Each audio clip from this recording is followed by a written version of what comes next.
the dance of wisdom, embracing life's natural flow. In the ancient traditions of mystical thought, across diverse cultures and spiritual lineages, there emerges a consistent truth. Those who surrender to life's natural unfolding discover a profound liberation that eludes those who struggle against it.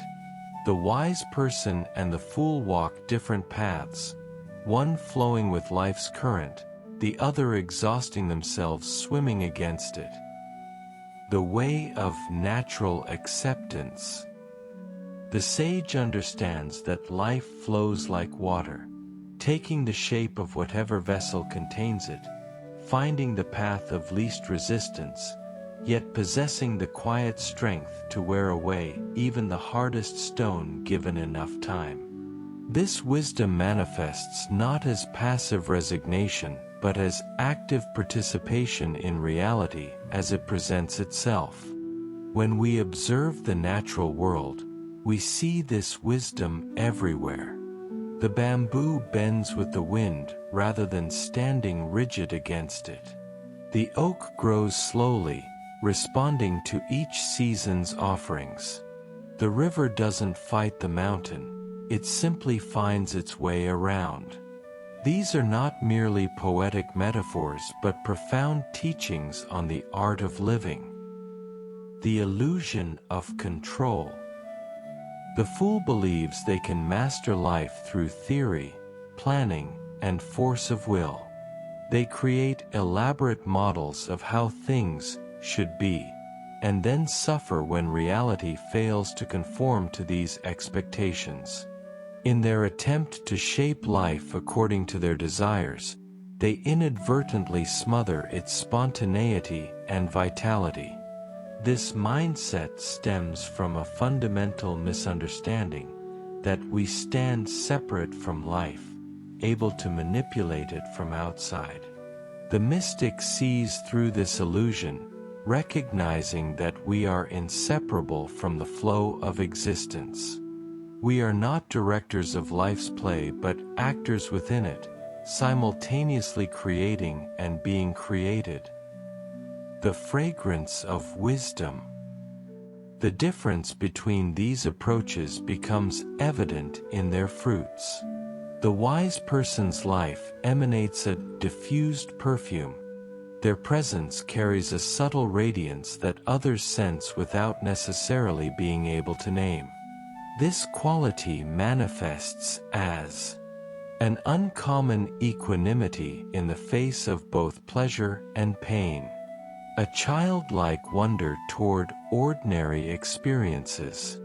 A lightness of being that comes from carrying no unnecessary psychological burdens. An effortless compassion that arises naturally from seeing the interconnection of all things. Meanwhile, the fool's existence bears the smell of mold, the mustiness of stagnation, of life unnaturally constrained. Their theories and plans become psychological prisons, cutting them off from direct communion with life's ever-fresh reality. The timeless teaching.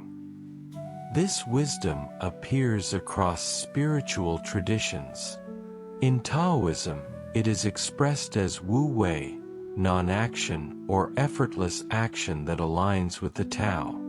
In Buddhism, it emerges as the middle way between craving and aversion, accepting what is without attachment or resistance. In Christian mysticism, it appears as surrender to divine will, trusting in a higher wisdom that transcends individual understanding. In Sufism, it manifests as the lover's submission to the beloved, abandoning separate will to merge with the divine current. The paradox of acceptance. The mystical path reveals a profound paradox. True freedom comes not from asserting control but from relinquishing it. When we accept life as it unfolds, the time it unfolds, the way it unfolds, where it unfolds, we discover that we are held within a greater intelligence that flows through all things. This doesn't mean we abandon intention or effort.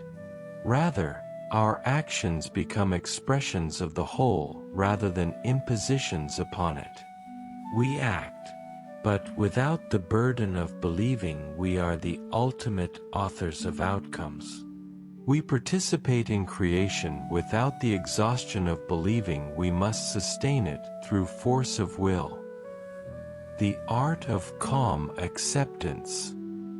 To cultivate this wisdom requires a specific orientation toward experience, present moment awareness, bringing full attention to what is happening now, rather than dwelling in regret about the past or anxiety about the future.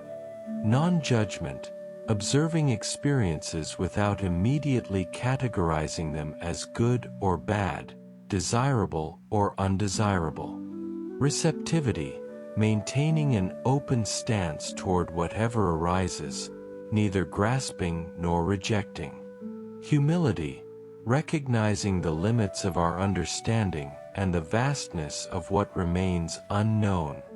Trust, developing faith in life's inherent intelligence, even when its patterns remain obscure to us. Beyond the dual mind. The deepest mystical insight reveals that the very distinction between wisdom and foolishness eventually dissolves. The sage recognizes that everyone plays their necessary part in the cosmic drama. The fool's struggle is itself a perfect expression of life's play, the divine hiding from itself only to experience the joy of remembering. From the highest perspective, every life unfolds exactly as it must. The wise person simply recognizes this truth and aligns with it consciously, while the fool struggles against it unconsciously. Both are expressions of the same fundamental reality, playing different roles in the dance of becoming. The eternal return. And so we come full circle.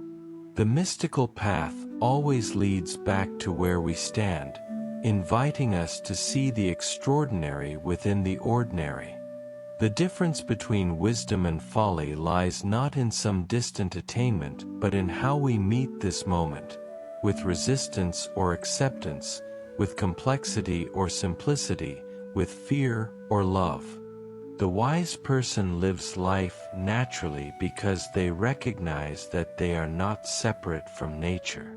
Their life becomes a flowing expression of the whole, emanating that diffused perfume of authentic being. They understand, in the words of the Sufi poet Rumi, that what you seek is seeking you, and that surrender to life's natural unfolding is not defeat but the ultimate victory.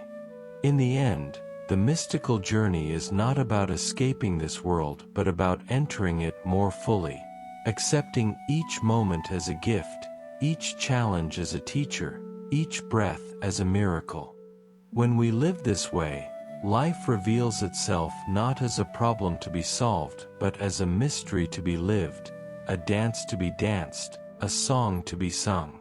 And in that song, even the dissonant notes have their place, contributing to a harmony far more beautiful than any we could have planned.